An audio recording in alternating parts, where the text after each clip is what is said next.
título de la prédica de hoy está referido a lo que Pablo le aconseja a Timoteo. Más que un consejo, le imparte ciertas directivas de las condiciones y de las características que debe reunir un cristiano. Todo cristiano. Todo cristiano. Más aún el que pone las manos en el arado, pero en general es una obligación o una característica a reunir por todo hombre que se acerca a Dios, hombre o mujer. Porque no nos acercamos a Dios para calentar una silla, sino para colocarnos a su disposición para expandir el reino de Dios. Por eso es importante lo que Pablo le aconseja a Timoteo, que sea un cristiano debe ser un maestro, debe ser un soldado, debe ser un atleta y debe ser un labrador.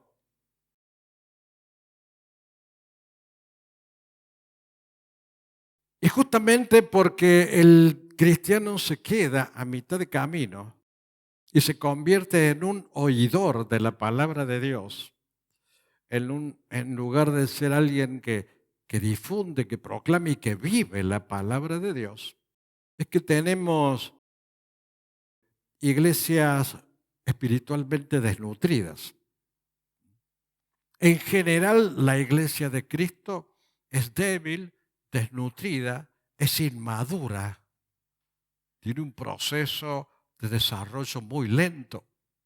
Por eso en el mundo avanzan tanto las modas satánicas, las modas diabólicas, avanzan tan vertiginosamente todo lo que son enseñanzas del maligno.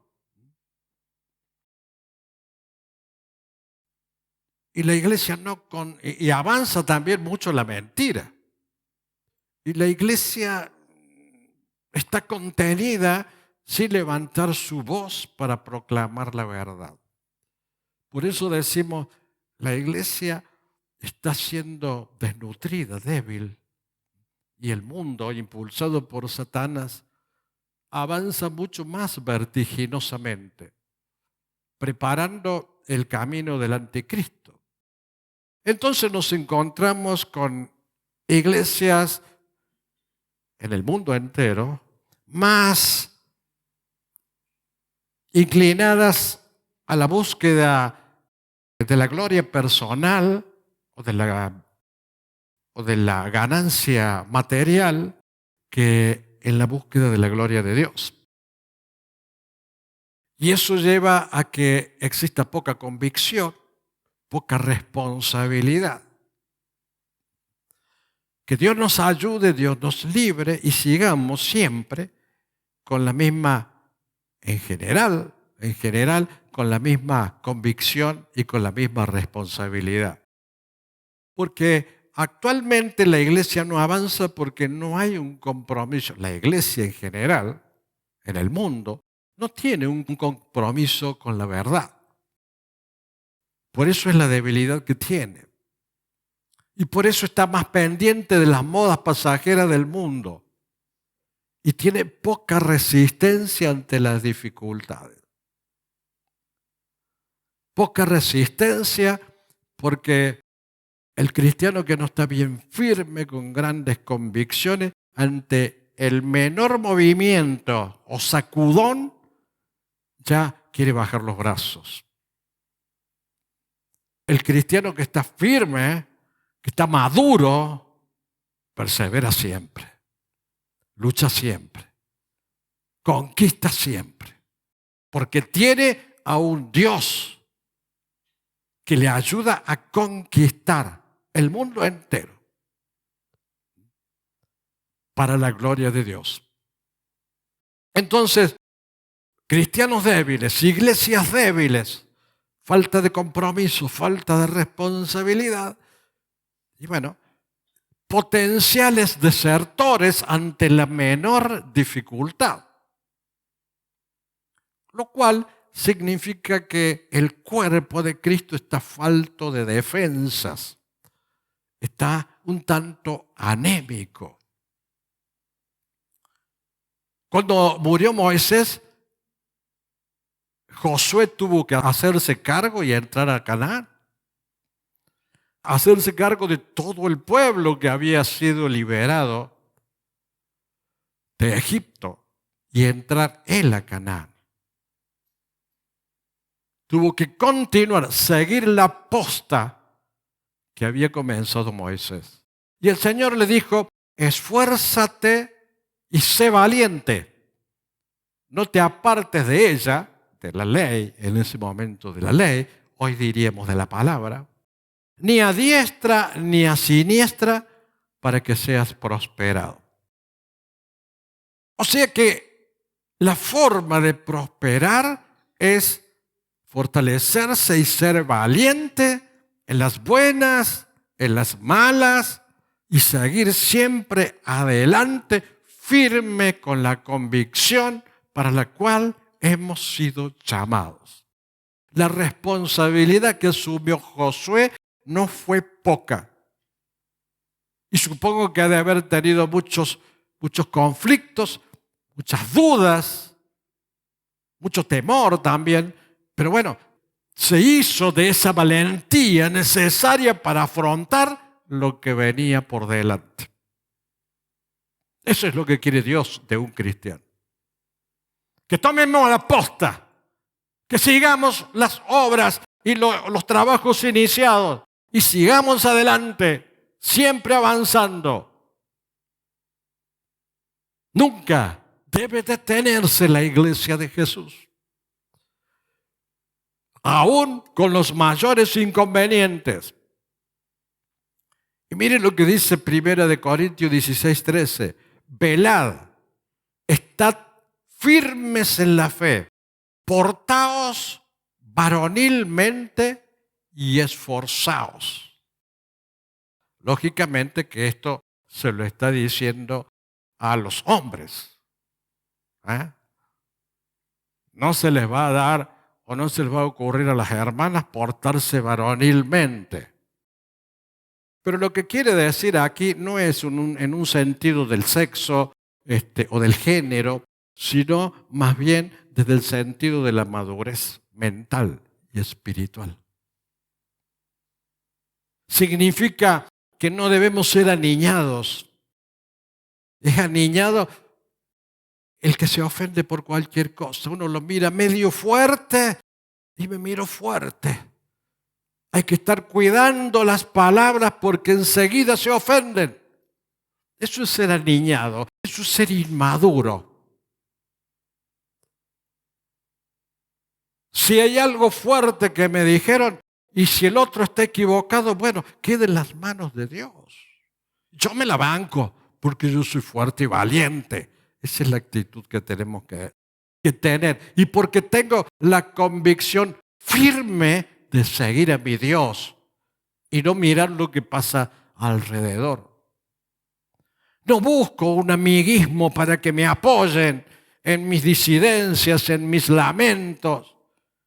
Busco siempre apoyarme sobre la roca. Eso es lo que debe hacer un cristiano. Y a eso se refiere Pablo cuando dice, portaos varonilmente. Entonces, después de esta introducción, vamos a ver qué le dice Pablo a Timoteo en la segunda de Timoteo, segunda epístola de Timoteo, capítulo 2. Desde el versículo 1 vamos a llegar hasta el 7. En el versículo 1 dice, tú pues, hijo mío, fortalécete en la gracia que es en Cristo Jesús. Timoteo estaba vacilante, estaba confundido, estaba con dudas, estaba conflictuado, como lo estamos a veces nosotros también. Es muy propio de los seres humanos. Pero cuando estamos conflictuados o con dudas, salimos al frente porque estamos apoyados en Cristo y no en las circunstancias. Y Timoteo, si bien tenía dudas, tenía conflictos, estaba firme en su seguridad y en su convicción. Había que sacarlo de ese estado. Por eso Pablo le decía, aviva el fuego del don de Dios. Y hoy el Señor les dice a ustedes, hermanos, aviva el fuego del don de Dios. Y acá hay algo muy importante. No dice que te va a dar más. Te dice que avives, que le des lugar, que hagas con lo que Dios te dio ya. Ya te lo dio. Úsalo.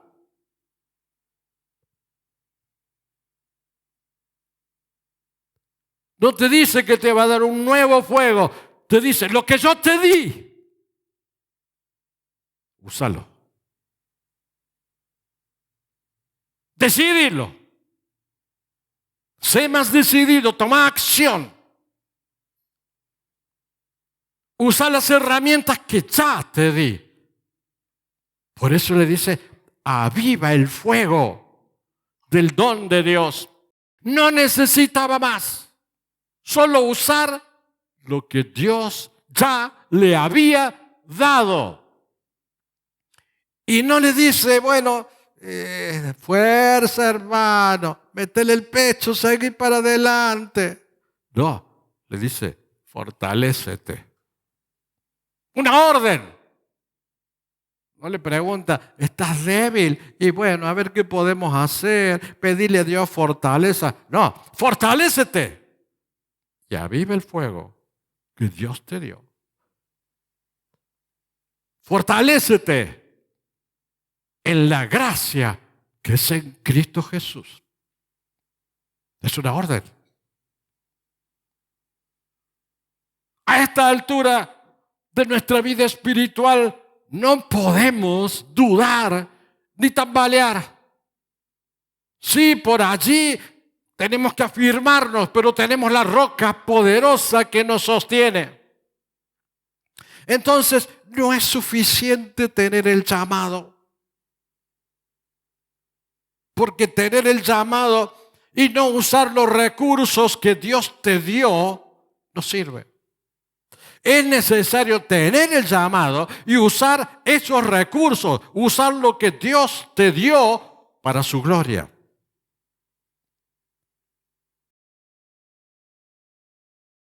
¿Por qué? Y porque la fortaleza no está en nosotros. Nosotros no somos inteligentes, no somos sabios, no tenemos poder, no somos capaces.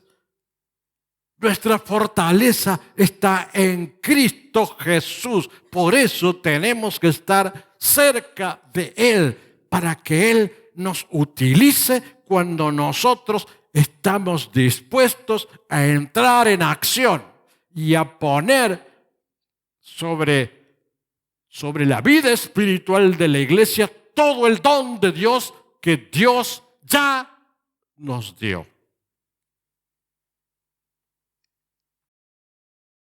Entonces es allí cuando Pablo le da 4 claves o 4 características que debe reunir un cristiano. La de ser maestro, debe ser soldado, debe ser atleta y debe ser labrador. Todas esas cosas tenemos que ser. Y todas al mismo tiempo. En el versículo 2, 2 Timoteo 2, dice, lo que has oído de mí ante muchos testigos, o sea, lo que Timoteo oyó de Pablo ante muchos testigos, esto encarga a hombres fieles que sean idóneos para enseñar también a otros, para que sean maestros. Hay que ser fiel e idóneo, capacitado. En consecuencia, ¿cuál es la característica de maestro que tenemos que tener? Enseñar unos al otro. Es algo que siempre les digo a los hermanos que dan clases. Nosotros somos discípulos, pero a su vez somos maestros.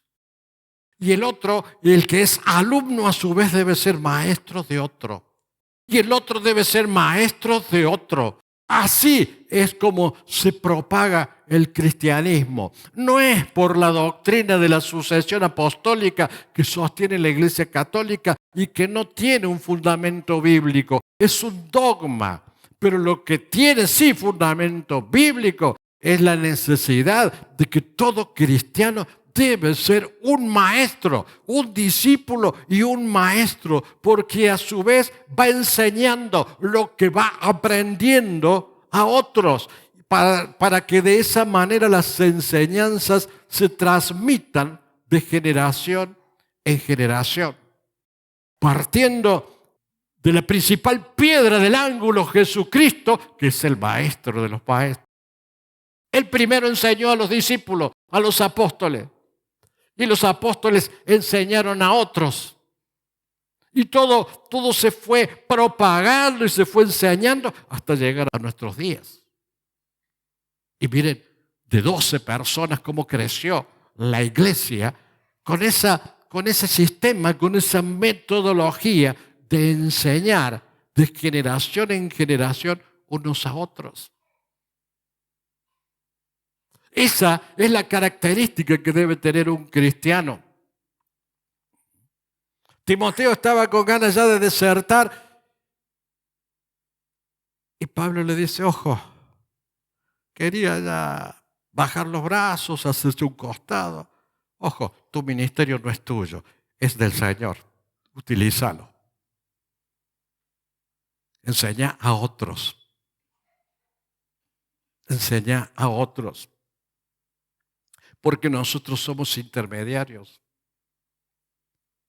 Somos testigos de Cristo que tenemos que testificar al resto, al mundo, a los que no le conocen, testificar la verdad de Cristo. Esa es nuestra misión. No venir y recibir nosotros solamente. No llenarnos solamente en nosotros, sino transmitir, enseñar, ser testigos de lo que Dios hizo en nosotros. Entonces, cuando tenemos una iglesia firme, una iglesia comprometida, cuando tenemos un ministerio firme, un ministerio comprometido, cuando tenemos alabadores firmes, alabadores comprometidos, cuando tenemos en general maestros y todo tipo de actividad firmes y comprometidos, tenemos una iglesia fuerte.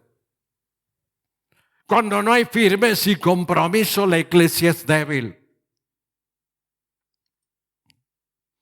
Porque esa es la gran comisión que Dios nos dio, de hacer discípulos. Esa es la gran comisión, hacer discípulos a todas las naciones. Pero esa no es una misión del pastor o de los ministros solamente, sino del cuerpo todo, de la iglesia toda. Todos tenemos esa responsabilidad de colaborar, de coadyuvar para hacer discípulos, para bautizar a hermanos en el nombre del Padre, del Hijo y del Espíritu Santo. Tenemos que aprender a pasar la posta a otro para que vaya continuando la obra. A mí me preocupa mucho cuando no hay compromiso, no hay interés y nadie se preocupa en seguir la posta para ir enseñando a los demás. Eso deberían hacerlo todos. Los alabadores, los hermanos que están en la alabanza, ya deberían estar preparándose para continuar, para seguir la obra. Y si tienen que haber 2 coordinadores o 3 coordinadores y distintos grupos, y bueno, pero todos aspiran y buscan propagar la obra de Dios, asumir la responsabilidad de ser maestros, a lo cual el Señor les llama. Los ministros también. Y los hermanos que son maestros, bueno, ya están haciéndolo a través de las enseñanzas bíblicas. Pero todos tenemos que ser verdaderas antorchas que iluminamos para enseñar a otro la verdad de Cristo, propagar el evangelio, hacer conocer el reino de Dios. Es una misión de la iglesia. No venir, sentarnos, cumplo y me voy. Y no solamente eso. En el versículo 3, Pablo le dice a Timoteo, tú pues sufre penalidades como buen soldado de Jesucristo.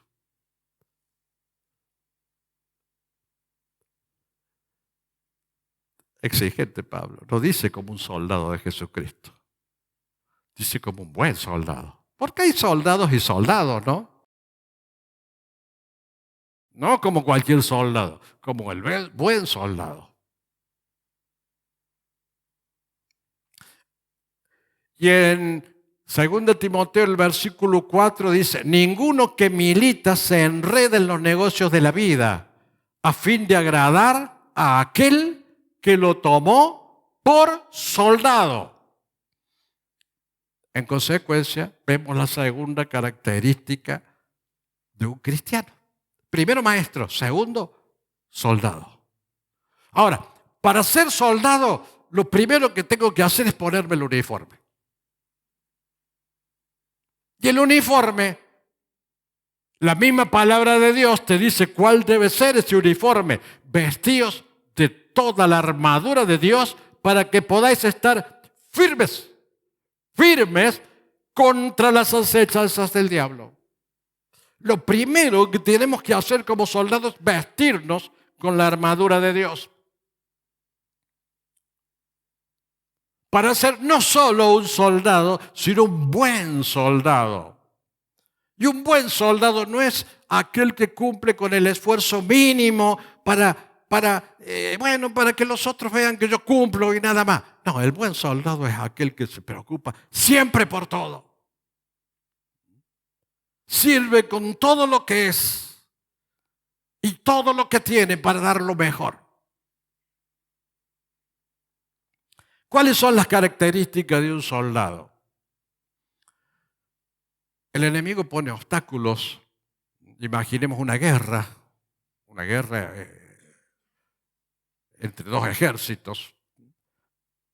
No me estoy refiriendo a la cuestión espiritual, sino una guerra. El enemigo siempre va a poner obstáculo a un buen soldado. No te pienses que vas a estar siempre con el campo libre para avanzar. Si sos un buen soldado, tenés que saber que el enemigo se va a oponer y que va a tratar de rechazarte. Y un buen soldado no tiene un trabajo de 8 horas. Cuando está en la guerra y no puede decirle, mi general, me tengo que ir porque ya cumplí con las 8 horas. Y no. Mientras haga falta, vos estás a disposición.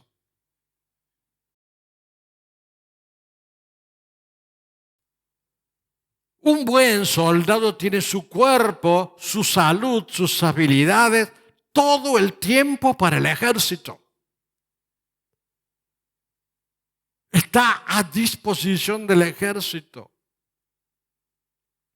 Y si está de vacaciones o es un fin, no puede decir, no, hoy es domingo. No, estoy de vacaciones, no me molesten. Un buen soldado está siempre dispuesto. Y si hay una misión peligrosa, arriesga, se juega.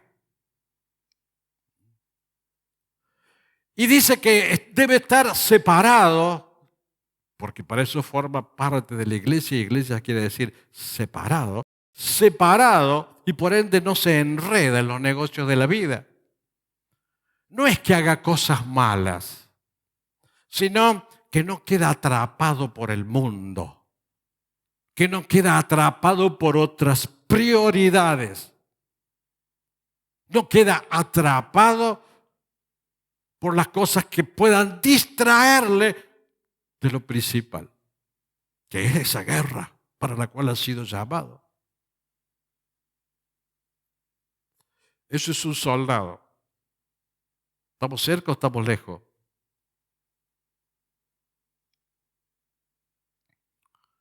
Es decir, el soldado evita todo aquello que pueda interferir en su servicio. Lo evita. Y otra característica que te pide el Señor, no solo debe ser un buen soldado, sino que también debe agradar al que le tomó por soldado. ¿Por qué? Y bueno, porque no podemos agradar al mundo, ser simpáticos con todo, quedar bien con todo y quedar bien con el Señor. No se puede servir a dos señores. Los que tenemos que tomar decisiones, los que tenemos que responsabilidades en la iglesia, a veces tenemos que tomar decisiones que nos duelen de verdad. Pero para el bien de los demás, y hay que tomar esas decisiones, para el bien de la iglesia o para el bien del hermano. Pero hay que hacerlo. Hay que hacerlo. No podemos decir, bueno, no tengo tiempo, no puedo, no tengo ganas, que voy a quedar mal, que se va a enojar. No, y bueno, pero es para su bien. Y si no le gusta, y bueno, que nos duele.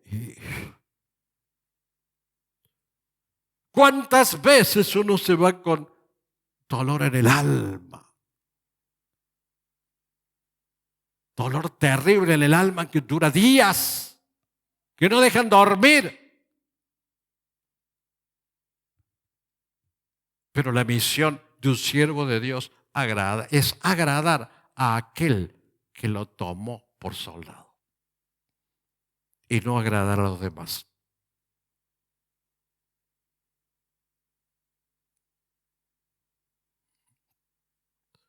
Entonces, cuando alguien quiere agradar a otras personas, hay hermanos que yo veo que, bueno, está bien, me parece muy bien que vivamos una vida en donde la fraternidad se ponga de manifiesto, porque somos hermanos en Cristo. Somos hermanos en Cristo, pero cuando tenemos que tomar responsabilidades, hay que tomarlas, hay que asumirlas. Porque, por comodidad, por no hacerlo, o por no quedar mal, o por lo que sea, es algo típico y propio de la naturaleza del hombre caído. Agradar a las personas es típico de la naturaleza del hombre caído. Nosotros tenemos que agradar a aquel que nos llamó para ser soldado. Aunque a veces nos duela tomar ciertas decisiones. Cuando tratamos de agradar a los demás, viene el declive espiritual. Queremos agradar nuestros sentimientos, viene el declive espiritual. Y hay que ponerse fuerte y hay que seguir. Y no estancarse. Pablo decía a los Gálatas, si todavía agradar a los hombres, no sería siervo de Cristo.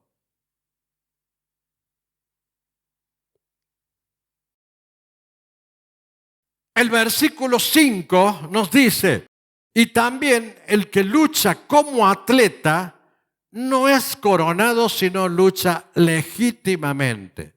Entonces viene la tercera característica de un cristiano. Debe ser maestro, debe ser un buen soldado, debe ser atleta.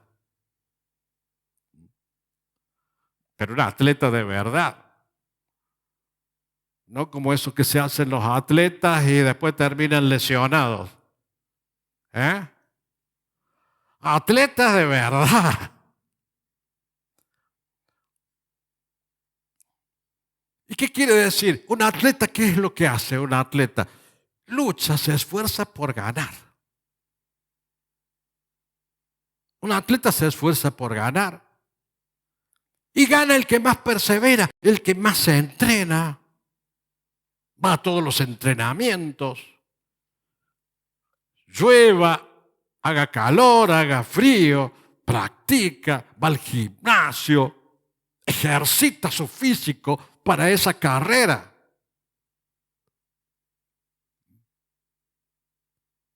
Bueno, eso es para la vida física. Ahora el Señor dice, para la vida espiritual hace lo mismo. Para atleta que sos en lo físico, y quiero que para la vida espiritual también. Y que sepas competir, no con otros cristianos, sino competir contra tu ego. Competir contra tu naturaleza carnal. Competir contra el mundo, contra Satanás y sus servidores. En eso quiero que imites a los atletas del mundo. A los atletas de las carreras físicas en tu carrera espiritual.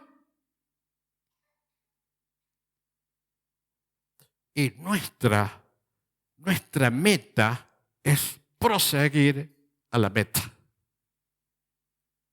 El cristiano no mira los obstáculos como un atleta, tampoco mira los obstáculos. Un atleta tiene un objetivo, llegar a la meta, llegar a ese objetivo. Y no mira a su alrededor las dificultades que se presentan. Y un cristiano no mira a su alrededor las dificultades que se presentan. Busca cumplir con el objetivo. Busca llegar a la meta. Como dice Filipenses, llegar al premio del supremo llamamiento de Dios en Cristo Jesús. Y dice también Pablo a Timoteo que debe luchar legítimamente. Quiere decir que tiene que ser firme, fiel en el estudio, en la obediencia de la palabra, en la negación propia, en la negación del ego, del yo. Porque ese es el precio que hay que pagar, negar el yo. Es el precio que Dios quiere que paguemos. Como un atleta niega el yo, porque tiene que negar a esa carne que le dice, estás cansado, tenés que dormir, tenés que comer mucho, tengo ganas de comer, tengo ganas de divertirme. No, y tenés que hacer una vida disciplinada. El atleta tiene que hacer una vida disciplinada, tiene que cuidarse en las comidas, tiene que hacer, y bueno, y Dios quiere que también un cristiano supere su ego y luche con su ego, que le impulsa a estar cómodo, a no tomar decisiones, a no avanzar, a no crecer.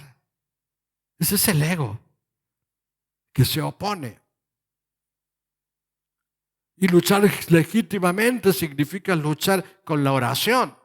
Vivir según las normas de Dios, según las normas divinas, y no gobernándose por sentimientos, sino por su prioridad. Y su prioridad debe ser Jesucristo. Es difícil ponerlo en primer lugar en nuestras vidas a Jesucristo. Lleva todo un proceso y la iglesia en general en el mundo es débil porque tiene otras prioridades.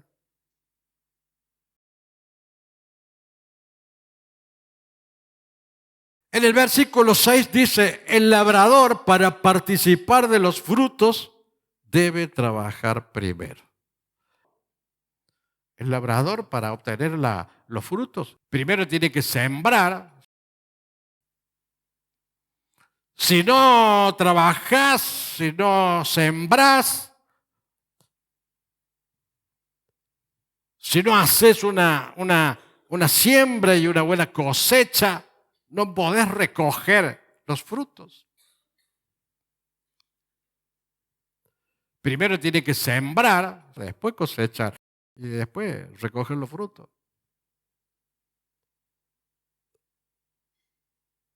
Y sí. Sin siembra, no hay cosecha. Entonces un labrador en general, aquel que realiza la profesión de labrador, se esfuerza.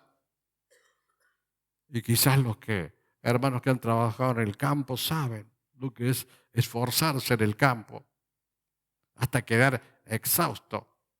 Si es necesario dar hasta la última gota y tienen que dar la última gota porque hay que hacer el trabajo, hay que levantar la cosecha.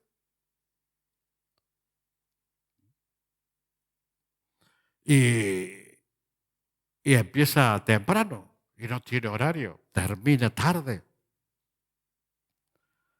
Ya se va a su casa cuando se va haciendo noche. Pero mientras haga falta, está allí al pie del arado. Haga calor, haya lluvia, sequía, él siempre tiene que estar haciendo cosas para que no se pierda lo que ha cosechado. Y tiene que arar, ya sea que el suelo sea duro, sea blando, tiene que trabajar. Y si es tiempo de plantar, debe plantar.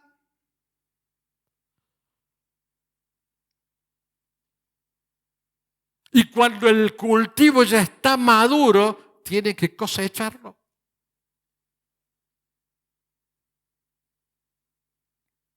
Y eso es un trabajo rutinario, ¿no? Todos los días lo mismo, no tiene sábado, no tiene domingo, todos los días lo mismo, siempre la misma rutina. Y a nosotros, a veces yo escucho a los hermanos que se quejan, y bueno, hermano, siempre la misma rutina. Y sí, si sos buen labrador, y bueno, la rutina la vas a ir llevando adelante y la vas a ir superando para perfeccionarte a los fines de que cuando Dios rompa esa rutina y tengamos que emprender distintas actividades que Él nos proporciona, estemos preparados.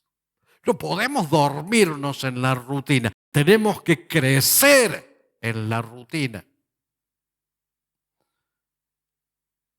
La rutina no debe agobiarnos, debe servirnos para que en ese momento de paz, ese momento en donde hay, digamos, no lucha excesiva en la obra de Dios, la utilicemos para edificarnos y edificar. Porque cuando viene un ataque a la trinchera y tenés que defenderte y atacar al mismo tiempo, no tenés tiempo como para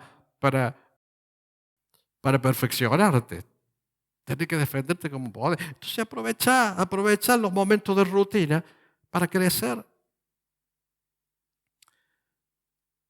Y el versículo 7 dice, considera lo que digo y el Señor te dé entendimiento en todo. Todo tiene recompensa de parte de Dios. Y no una recompensa escasa, no una recompensa mezquina. Si vos sos quien reunís esas 4 características, viene también la recompensa de Dios, porque Dios recompensa siempre generosamente. El maestro es enriquecido porque ha enriquecido otras vidas. El soldado que agrada a su Señor es galardonado por su Señor. El atleta obtiene el trofeo y el labrador participa de los frutos. Siempre hay recompensa.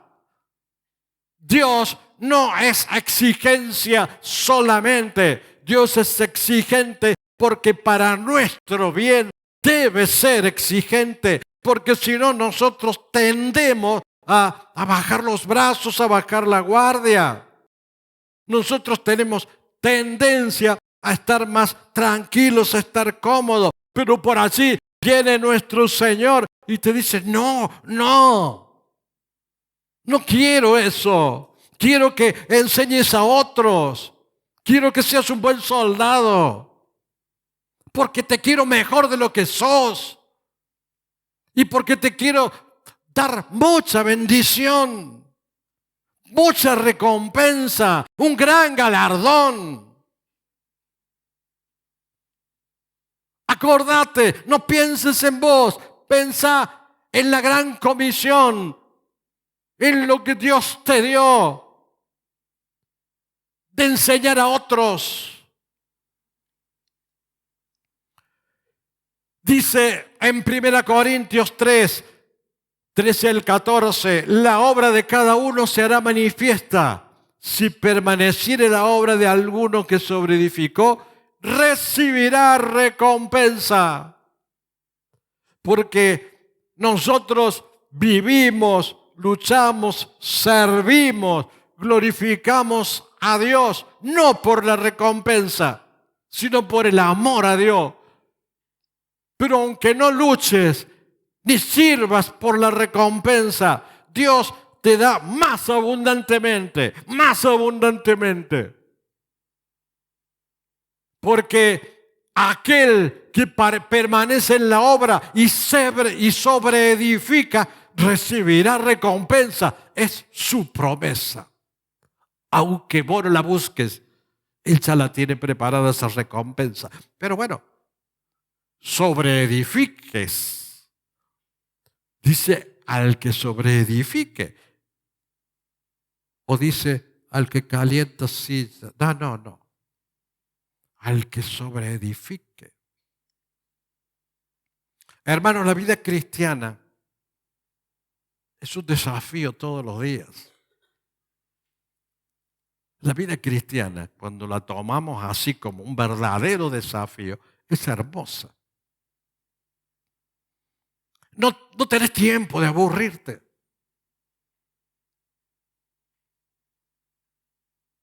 Porque cada paso, cada momento, cada situación vivida te da sabiduría. Cada situación vivida te produce discernimiento y vas aprendiendo. Nada te enseña más que la vida cristiana. Porque vas aprendiendo a manejarte no solo en la iglesia, sino en la vida. Porque la vida cristiana en Cristo Jesús nos lleva siempre a la victoria y nos enseña a caminar en victoria. Porque la obra en Cristo nos enseña a ser luchadores. Y no solo luchadores, sino también vencedores. Amén.